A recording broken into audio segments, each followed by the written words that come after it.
नमस्कार। सबसे पहले तो सभी लोगों को भाई दूज की बहुत बहुत शुभकामनाएं।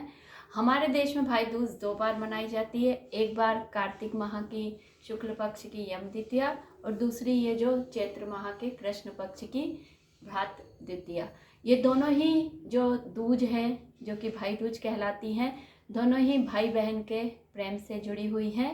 और इस दिन पे बहन अपने भाई को तिलक लगा के माथे पर उसकी दीर्घ आयु और स्वास्थ्य की कामना करती है। तो कहीं ना कहीं यह स्वास्थ्य से भी जुड़ा हुआ है, योग से भी जुड़ा हुआ है।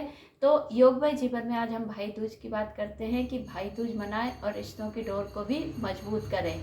भाई दूज या कोई भी हमारे देश में जो विभिन्न प्रकार के रीति रिवाज, संस्कार, मान्यताएं, परंपराएं हैं, हम को ये हमारे एक विरासत के रूप में मिली हैं। तो हमारा भी ये नैतिक कर्तव्य बनता है, सामाजिक दायित्व बनता है कि हम इस विरासत को अपनी नव पीढ़ी को सौंपे, उसके हाथ में सौंपे और उसको ये सारी कथाएं, ये सारी बातें, ये सारी चीज़ें बताए कि इसकी क्या महत्व है, इसके पीछे क्या पुराणों में या इसका क्या आध्यात्मिक रूप से जो है मान्यताएं हैं। तो ये सारी चीज़ें क्या होगी, जैसे हम तक पहुंचती है ऐसे वो आगे भी पहुंचेंगी और फिर इस तरीके से ये जो है सदियों तक यहाँ पर जो है अपना अस्तित्व बनाकर रखेंगे। इसलिए तो हम ये सारे त्यौहार और रीति रिवाज मनाते हैं।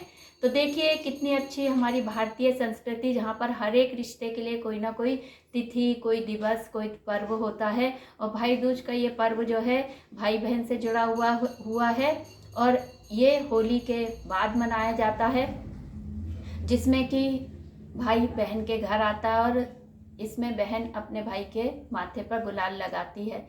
तो इस तरीके से दोनों के बीच में जो स्नेह का नाता है वो थोड़ा सा और अधिक गहरा हो जाता है।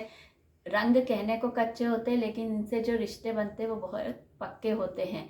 तो आज सभी लोग भाई दूज मना रहे हैं। जिनके भाई पास में है वो आ रहे हैं, नहीं पहुंच पा रहे हैं तो अब तो क्योंकि टेक्नोलॉजी का ज़माना है तो ऑनलाइन भी फ़ोन के जरिए, वीडियो कॉल के जरिए भी लोग एक दूसरे को देख लेते हैं और अपनी शुभकामनाएं, अपने संदेश वहां तक पहुंचा देते हैं। तो इससे दूरियों का एहसास नहीं होता।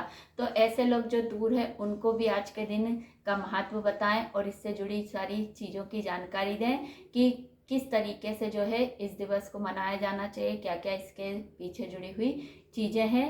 तो ये जो है हमारे लिए बहुत अच्छा होगा कि इस तरीके से हम अपनी जो है धरोहर आगे तक पहुंचा पाने में कामयाब रहेंगे। और यही तो इनका उद्देश्य होता है जो मनाने के पीछे रहता है कि आप मनाए भी और जो आपके साथ जुड़े हुए नौनिहाल वो भी इनसे जुड़े।